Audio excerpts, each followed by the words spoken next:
I think I fell for her not in a moment of grand passion, but in a quiet one, the way she held a coffee cup, both hands wrapped around it like it was the only solid thing in the room. Her name is Clara.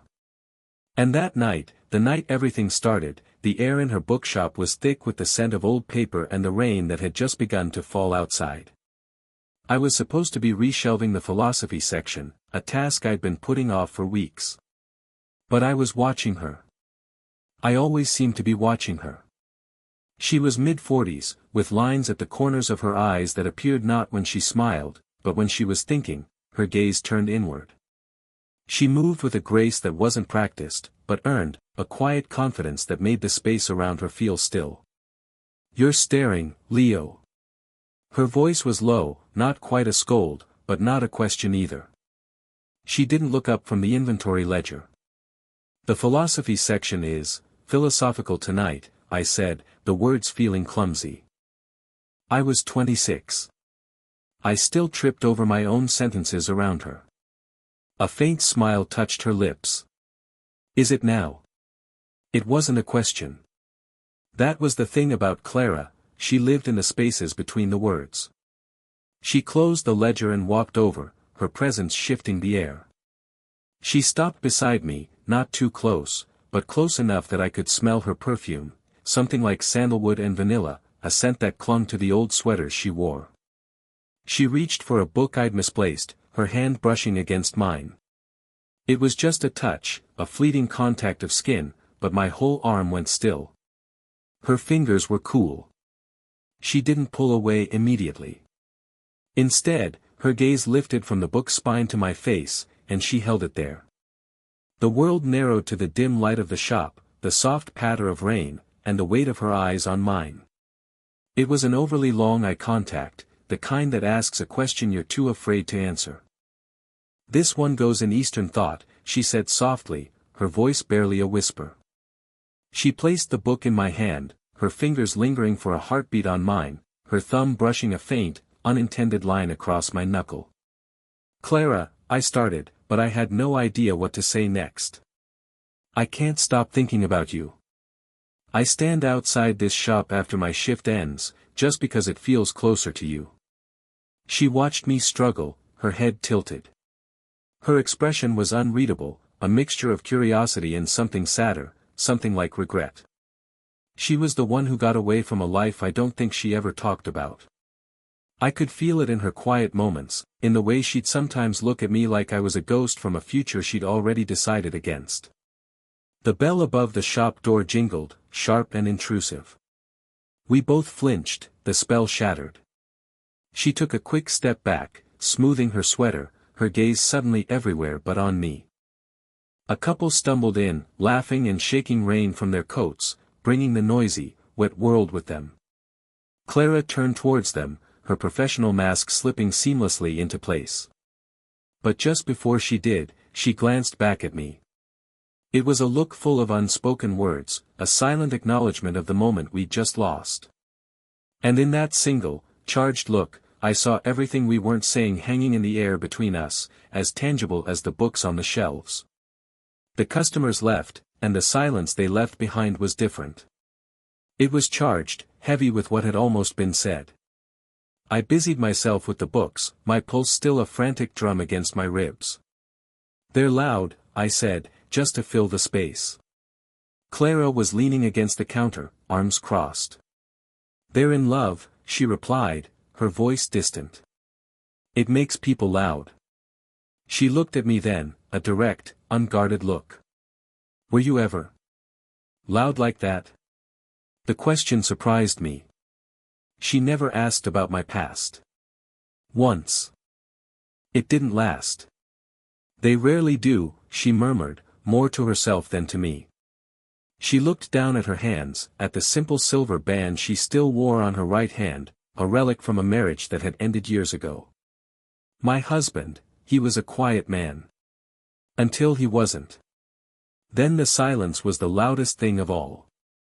She gave a small, self-conscious shake of her head, as if startled by her own confession. "I don't know why I told you that. But I knew. It was the same reason I found reasons to stay late, to orbit her gravity. We were both a little lonely, a little worn at the edges from people who had promised to stay and then left. People our age, she started, then stopped, catching herself. Our age. The two words hung there, highlighting the decade and a half that separated us. That was the taboo.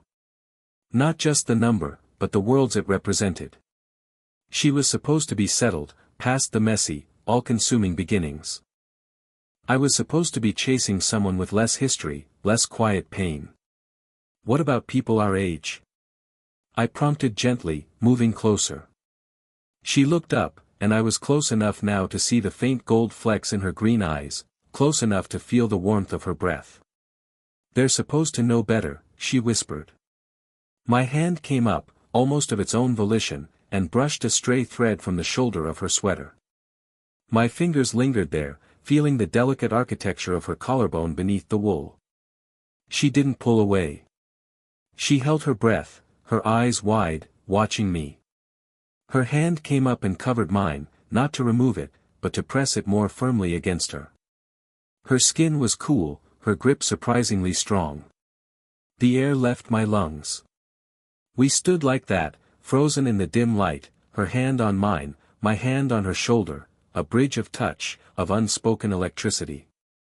It was a question and an answer, all at once. And in the quiet of the bookshop, with the rain as our only witness, it was the loudest thing either of us had ever said. The bell on the door chimed again. We sprang apart as if scalded. My hand fell to my side, fingers curling into a fist, still warm from her skin. Clara turned to face the door, her posture stiff, a flush creeping up her neck. It was only Mrs. Henderson, a regular who came in every Thursday for a new mystery. Clara, dear. So gloomy out there. I hope you have the new Ellie Griffiths in. Clara's voice was a pitch too high. Mrs. Henderson. Yes, it's right here behind the counter. I busied myself in the poetry section, my heart hammering against my ribs like a trapped bird. I could feel the ghost of her shoulder under my palm. I could still see the look in her eyes, not fear, but a wild, thrilling panic. Mrs. Henderson chatted about the weather, her knitting, her cat. Each second was an agony. Clara's responses were polite, automatic. I watched her from the corner of my eye, saw the way she kept one hand pressed flat against the counter, as if to steady herself. Finally, the bell chimed her exit. The silence that returned was fragile, charged. We didn't move. We didn't speak. Then, slowly, Clara turned to face me. Her professional mask was gone, stripped away, leaving only raw, unguarded conflict. Her chest rose and fell with a shallow rhythm. Leo, my name was a breath, a plea. I crossed the space between us, stopping just short of touching her. I could feel the heat from her body, smell the rain and vanilla in her hair. Her gaze dropped to my lips, then flicked back up to my eyes. The air between us vanished. This is a bad idea, she whispered, but she was leaning in. I know, I breathed, my head dipping, my forehead almost touching hers. We were so close. I could feel her breath brush my lips, a soft, warm caress. Her eyes fluttered closed. It was a confession. An invitation. My hand came up to cradle her jaw, my thumb stroking the delicate skin just below her ear. She trembled. And then she placed a hand on my chest, right over my pounding heart. Not pushing me away. Just, feeling it. A soft, devastating touch. We can't, she murmured, her eyes still closed, as if saying it to herself. What would people? I don't care about people, I whispered back, my lips so close to hers I could almost taste the words. Her eyes opened. They were full of a gentle, aching jealousy, not for another person, but for a simpler version of life where this wasn't so complicated. For a moment, we were suspended there, on the edge of the fall, pulled closer than ever by the very force we were trying to resist. The word "can't" hung in the air, a fragile barrier that was already crumbling. My hand was still on her jaw, her palms still pressed against the frantic rhythm of my heart. We were a statue of contradiction, a still life of want and restraint. Then her resolve broke. It wasn't a dramatic shatter, but a quiet, seismic surrender. A single tear escaped, tracing a path down her cheek. I caught it with my thumb, my breath catching in my throat. "I'm so tired of being careful," she whispered, the words raw, stripped bare. That was all it took. The space between us vanished. I didn't kiss her. Not yet. I leaned in, my forehead resting against hers, my eyes closed. We breathed the same air, a shared, shaky rhythm. Her hand slid from my chest to the back of my neck, her fingers tangling in my hair, pulling me closer, anchoring me to her. "Clara," I breathed her name into the space between our lips. It was a prayer, a confession, a promise. I could feel the fine tremor in her body, a vibration that matched my own. The scent of her, sandalwood and vanilla and the clean, rainy night, was all I could process. My other hand found the small of her back, pressing her gently against me. She yielded, a soft sigh escaping her as she melted into the curve of my body. She fit there. She fit perfectly. "I think about this," I murmured, my voice low and rough near her ear. "All the time. I think about the way you look at me when you think I'm not watching." She tilted her head back, her eyes searching mine. They were dark, pupils blown wide, reflecting the dim light and a hunger I felt mirrored in my own soul. Her gaze dropped to my mouth. "Show me," she breathed, the words barely audible. My control snapped. I dipped my head, my lips a whisper from hers. I could feel the warmth, the almost touch. The world had narrowed to this single, breathless point of anticipation. Her eyes fluttered closed. The sharp, electronic buzz of her phone vibrating on the countertop was like a gunshot in the quiet. We froze. The spell didn't just break, it shattered into 1,000 sharp pieces. Her eyes flew open, wide with a sudden, gut-wrenching guilt. The name flashing on the screen was her daughter's. She pulled back, her hand flying to her lips as if they were already burning. The phone buzzed itself into silence. The ensuing quiet was absolute, a vacuum that sucked all the warmth from the room. Clara stared at the dark screen, her hand still pressed to her mouth. When she finally looked at me, the raw hunger was gone, replaced by a dawning, horrified clarity. She took a full step back, putting the counter between us like a barricade. "My daughter," she said, the words hollow. She's asking if I need anything from the store." I just stood there, my arms feeling empty, the ghost of her body still imprinted against mine. The truth of our situation wasn't in the age gap, or the gossip. It was in that phone call. It was in a life that existed outside this bookshop, with responsibilities and a history that didn't include me. "I should go," she said, her voice regaining a brittle composure. She moved to gather her things, her movements stiff, avoiding my eyes. "Clara." My voice was rough. "Don't do this. Don't just leave." She stopped, her back to me, her shoulders tense. "What are we doing, Leo?" she whispered to the shelves. This is a fantasy. A beautiful, reckless fantasy. I have a life. A daughter in college. Friends who would what? I moved around the counter, not touching her, but standing close enough that she had to feel my presence. "Who would judge you? So what?" She turned then, her eyes blazing with a sudden, fierce emotion. "So, I'm 46. I'm supposed to be the responsible one. The one who knows better. Not this." She gestured between us, a sharp, frustrated motion. "Getting flustered over a boy in my shop." The word boy landed like a physical blow. I flinched. Seeing my reaction, her face crumpled. "I'm sorry. I didn't mean that." "Yes, you did," I said softly. "That's what you're really afraid of. That this is just some silly infatuation for me. That I don't know my own mind. Her gaze searched my face, lingering on the line of my jaw, the set of my mouth, as if trying to memorize me. "Do you?" she asked, her voice barely a whisper. "How can you?" I reached out then, not to pull her close, but to gently take her hand. I linked my fingers with hers, our palms pressing together. Her hand was trembling. "I know that I've never felt this, quieted by anyone. And I know that I'm not a boy." She looked down at our joined hands, her breath catching. She didn't pull away.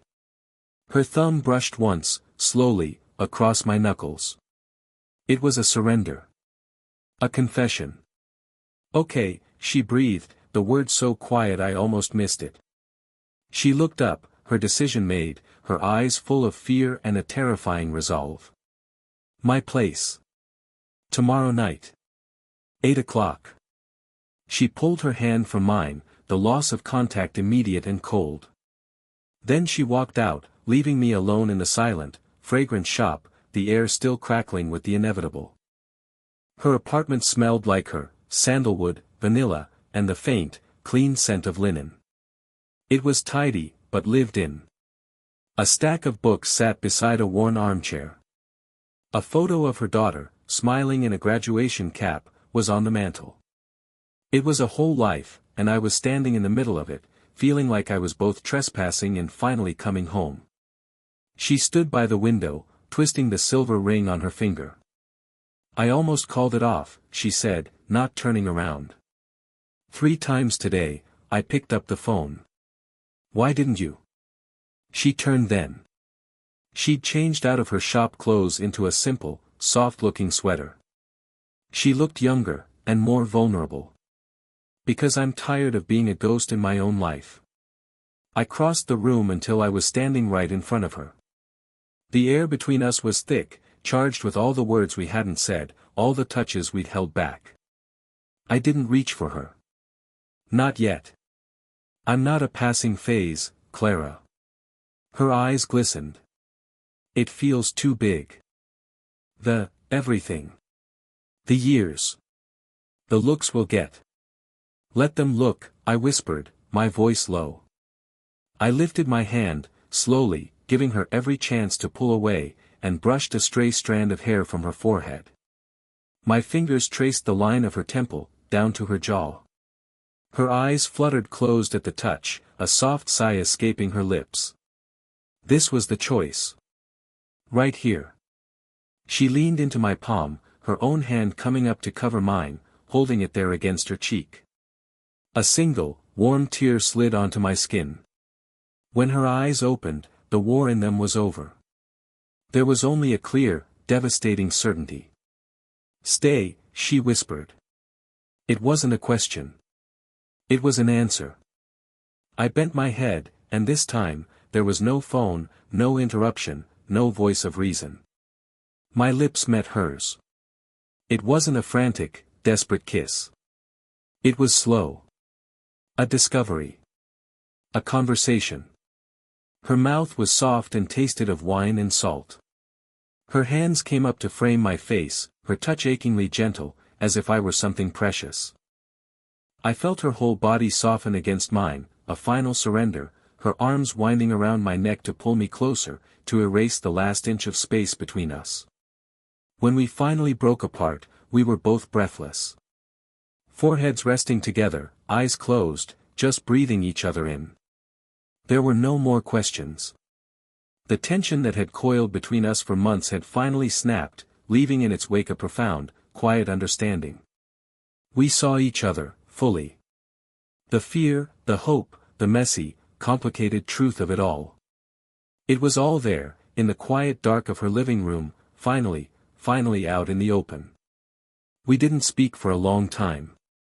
We just stood there in the middle of her living room, holding each other. It wasn't a passionate embrace, but something deeper, a quiet anchoring. My arms were around her waist, her head was tucked beneath my chin, her breathing slowly sinking with mine. The frantic pulse I felt in her wrist gradually softened into a steady, calm rhythm. She was the one who finally broke the silence, her voice muffled against my shirt. "People will talk, you know." I smiled, my lips brushing against her hair. "Let them." She pulled back just enough to look up at me, her eyes searching mine. The last traces of doubt were gone, replaced by a warm, weary acceptance. "I spent so long being afraid of this. Of you. I know." I leaned down and pressed a soft, lingering kiss to her forehead. It was a promise. A seal. She led me to the sofa, and we sat, not at opposite ends, but in the middle. Her legs were curled up beside her, her side pressed against mine. I reached for her hand, lacing our fingers together on my knee. Her thumb began to trace slow, absent circles on my skin, a tiny, intimate gesture that felt more profound than any kiss. "It doesn't feel strange," she murmured, looking down at our joined hands. "It just feels quiet." And it did. The noise of the world, the fear of judgment, the constant hum of what if, it had all faded away, leaving behind a simple, profound rightness. The age gap, once a chasm between us, now felt like just another part of the landscape, a hill we had already climbed. We sat like that as the moon rose outside her window, casting long, soft shadows across the room. There were no more grand confessions, no desperate promises. There was just the shared warmth, the weight of her head on my shoulder, the feeling of her hand in mine. It was a beginning, not a perfect fairy tale ending, but a real, human, messy one. And for the first time, with her quiet weight against me, I felt like I was exactly where I was always meant to be. Did you enjoy the story? What kind of stories would you like to hear next? Let me know in the comments.